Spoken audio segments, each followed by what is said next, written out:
the Voting Rights Act, the Civil Rights Act. I had no idea that Dr. Martin Luther King was prepared to die and did in fact die. And so what I'm telling you today is that I hope as then our religious leaders, whether they're Muslims or Christians or Jews, that they would come together and they recognize that their calling is for the lives of people, whether they're sending them to the Middle East to die for causes they have no understanding, or whether they're training them to shoot down young black people because they have no understanding. If it gets beyond Democrats, Republicans, and Tea Parties, if it gets beyond the Ku Klux Klans and racists, then we have to ask those people who are tax exempt. Let me make it abundantly clear. Those groups who are exempt from taxes that get all of these callings. It's not about same-sex marriage. It's about how we can live together in peace and in justice. So next time we should have priests and ministers and imams and rabbis, because this is America, this is the world cause. So congratulations. You may not feel all riled up now.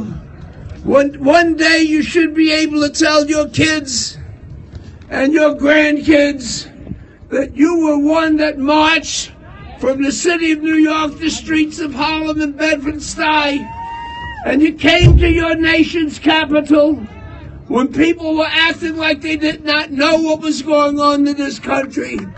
And because of people like you, we got the people, we woke them up, we shook them up, and we told them that we didn't march for ourselves. We marched to save this society. God bless you. March on, right on. Don't give up. Don't give out. And God's sake, don't give in.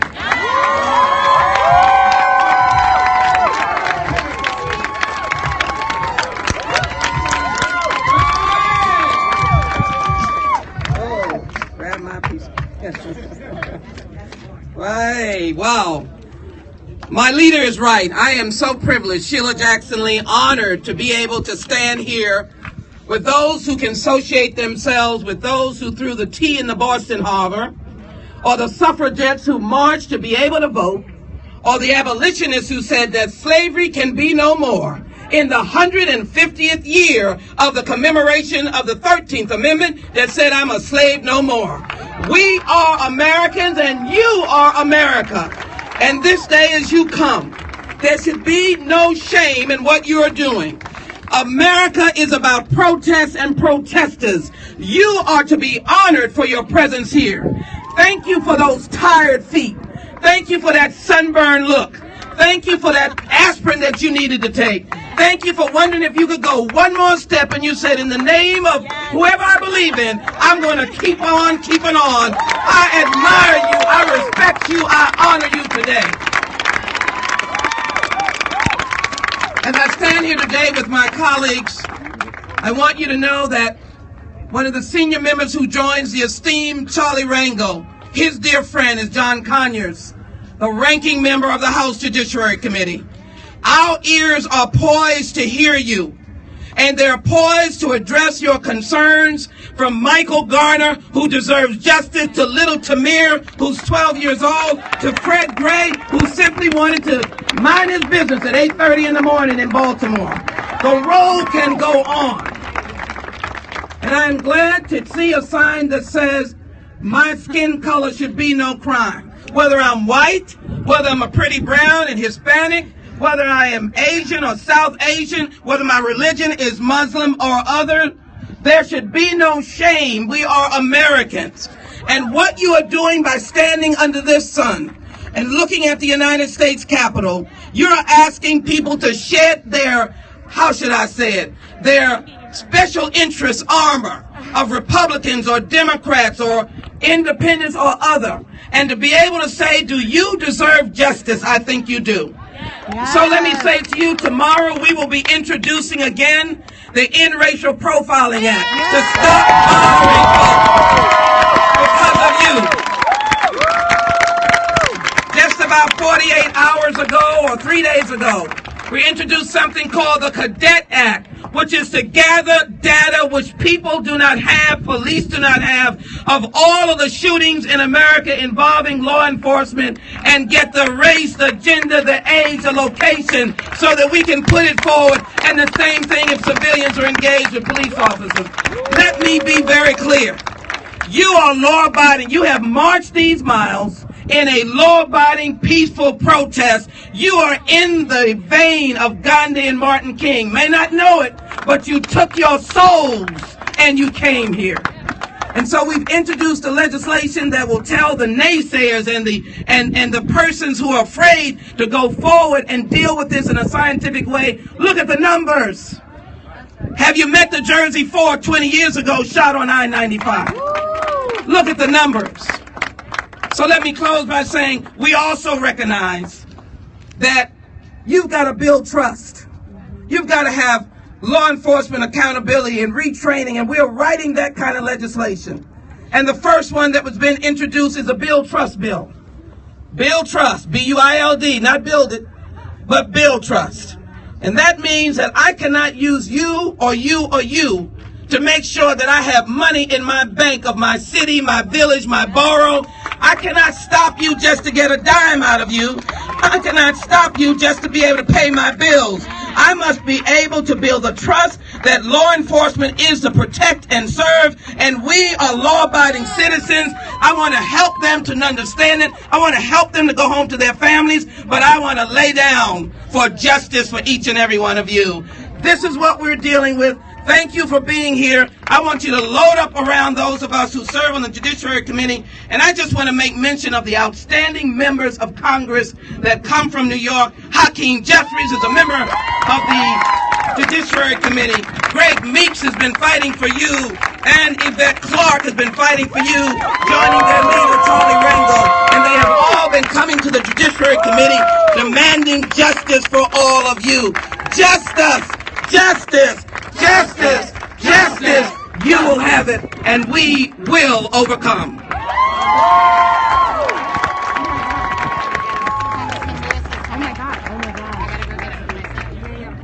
I'm Barbara Lee. I come from Oakland, California, the home of the Black Panther Party.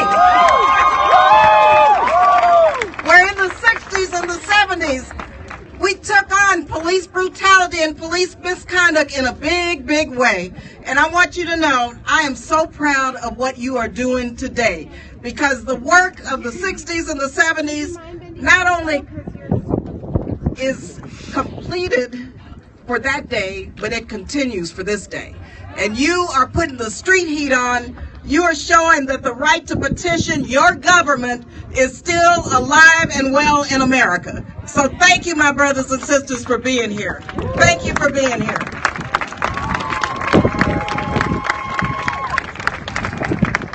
I also come from the home of our beloved fallen brother, Oscar Grant. And so you know what's going on in Oakland, California. It's the same thing that's going on in New York. It's the same thing that's going on everywhere in our country. And the only way that we will see the change that we deserve is through what you are doing. It's through the street heat. As Congressman Rangle mentioned, our great leader who's been here in Congress and has seen many, many movements. He knows that marches and rallies and the street heat is the only thing that's going to make us here in this Congress move and change. Yeah. It's you that's going to make the change that we want to see. It's you. And so thank you so much for being here. Thank you. Thank you. And you know what? You've got so many phenomenal members. Congresswoman Yvette Clarke, Jeffries, Meeks and Rangle from New York, who are, as Congresswoman Sheila Jackson Lee, are staying on the case. But Congressman Ellison, Andre Carson, and all of your members, let me tell you, they get it. And one thing Congresswoman Jackson Lee laid out were all the bills, and I want to add to that, we've got to stop militarizing law enforcement and get these war weapons off of the streets of America. Off the streets of America. And we're going to do that with your help. let me just say two things. I got involved in politics as a result of the Black Panther Party and Congresswoman Shirley Chisholm from Brooklyn, who was the first African American involved in Congress. I was taught early on, and I worked for Ron Dellums for many years, but you know what? I was taught early on what our great warrior and peace justice, Dr. Martin Luther King, told us early on, and that is, excuse me, peace is not just the absence of tension, but it is the presence of justice. So thank you, Justice Champions. Thank you for being here today. God bless you.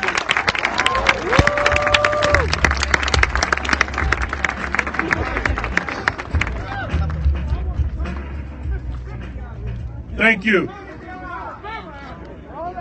Thank you.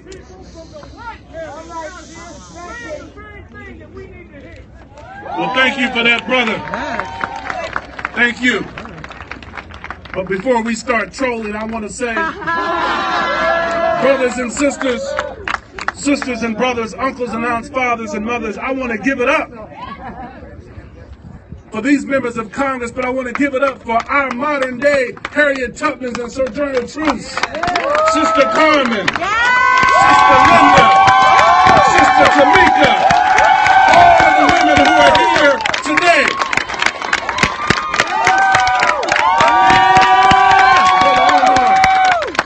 You all marched from New York to come to Washington, D.C. And I know in this time where we see more political corruption, this time where the electorate has become disillusioned with what they see coming from their elected officials. But I want to remind you that it was the movement on the ground from the people. When Congress didn't want to do the right thing, it was the movement from the people that forced Abraham Lincoln to sign the Emancipation Proclamation.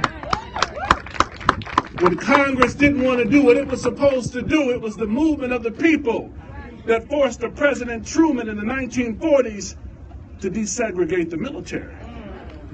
And it was the movement of the people with our beloved Dr. King that pushed us to have civil rights legislation, that pushed us to have voting rights legislation. And it's the movement of the people today that will push back on states like Indiana who have pushed discriminatory laws against brothers and sisters from the LGBT community.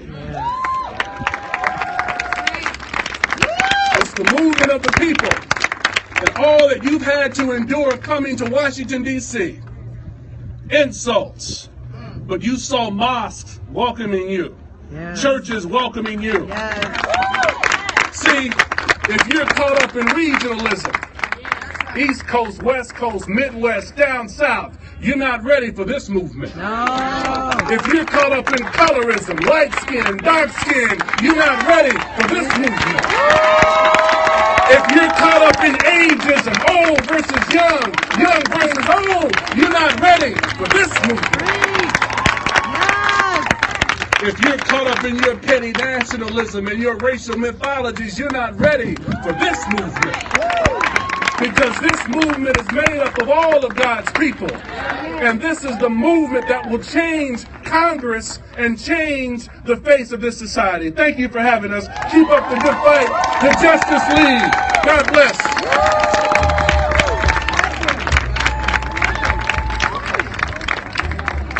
You know, my name is Keith Ellison from Minneapolis, Minnesota. And I just want to tell you that the whole world is watching you, admiring you. I was talking to Linda, she was telling me 9 days. 9 days you put your bodies in the way for a call for justice. And I know some of you, your knees are sore.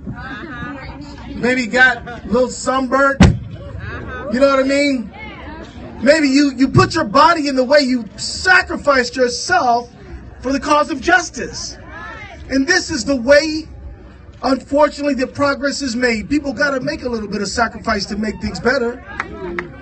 And I just want to tell you that us members of Congress up here, we understand very well that the power is with the people. The power is with you. The power is when you are willing to sacrifice and demand justice, then the very least we can do is offer legislation of justice.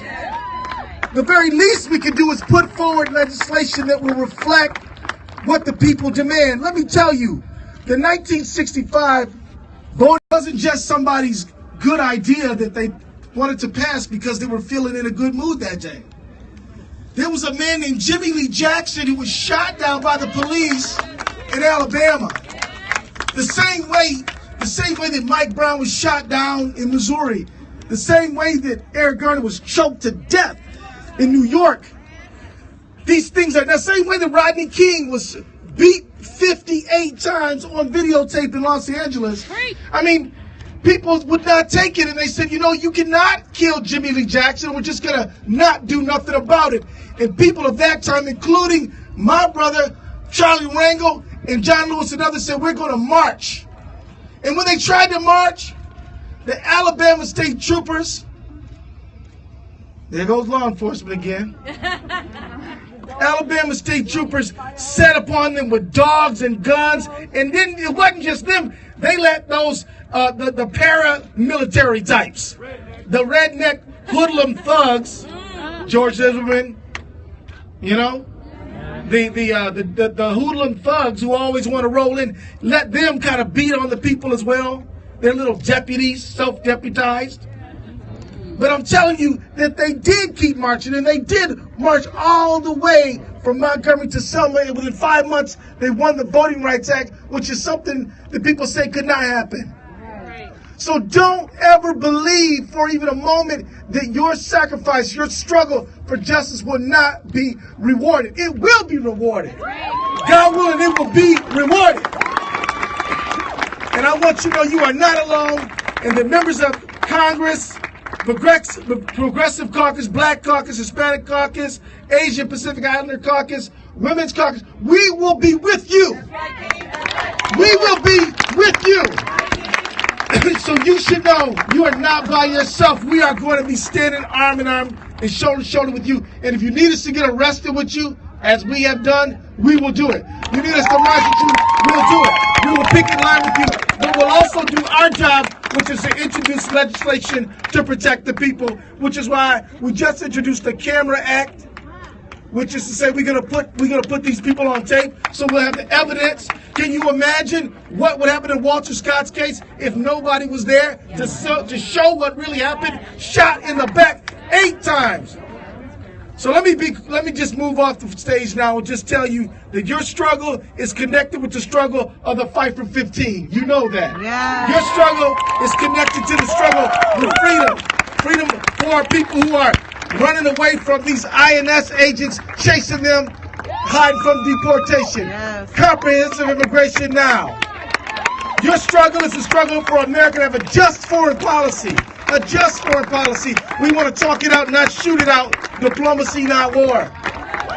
And so we stand with you, and we praise you, and we honor you, and we recognize you as the real power around here. Not Congress, but the people. God bless you guys. Thank you to our members of Congress. I want to introduce a special superstar from New York City, from my hometown of Brooklyn, Congresswoman Yvette Clarke.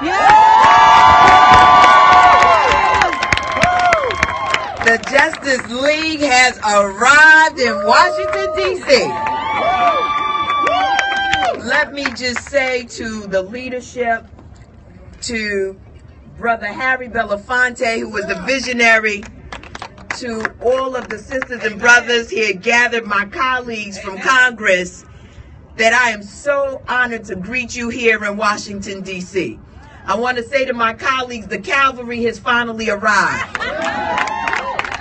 We have been waiting for you to get here because we have some serious business to take care of, and your generation is the generation that's going to make it happen.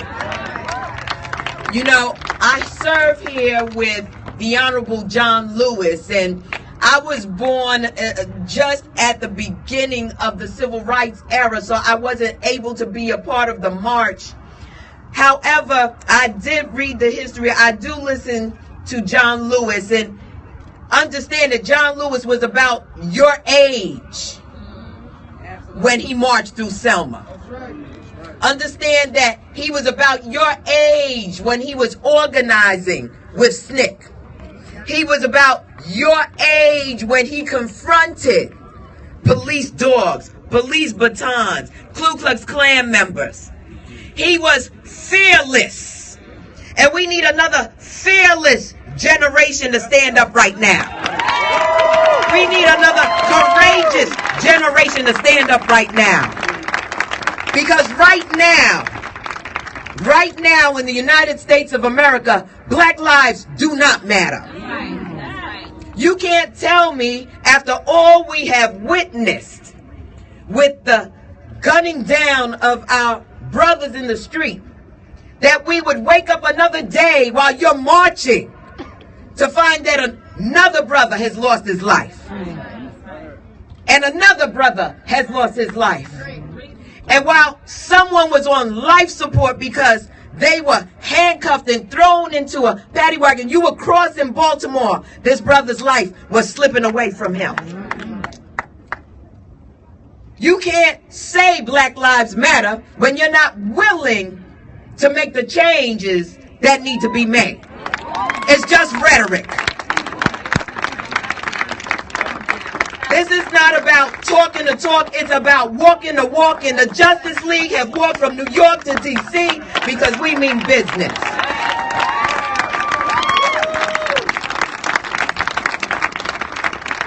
And let them know, we can't stop. We won't stop. We can't stop. We won't stop. We can't stop. We won't stop. Because you see, if we stop, then another generation will have to take up this battle. We are not part of an episode, we are part of an epic. From the foundations of this nation, there has been unfairness, injustice. There has been the taking of innocent life for profits. And so we have to make it right in the 21st century.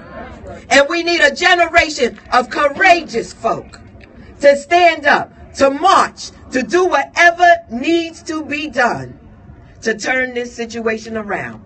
And we need to make sure that at every level of government, legislation is passed that acknowledges our collective humanity.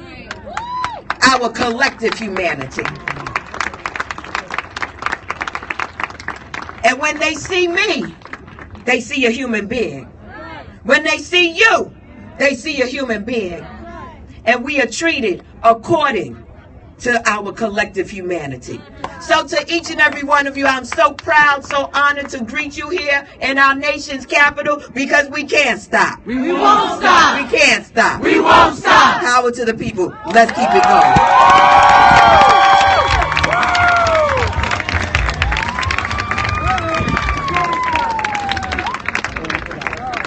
Thank you to our members of Congress.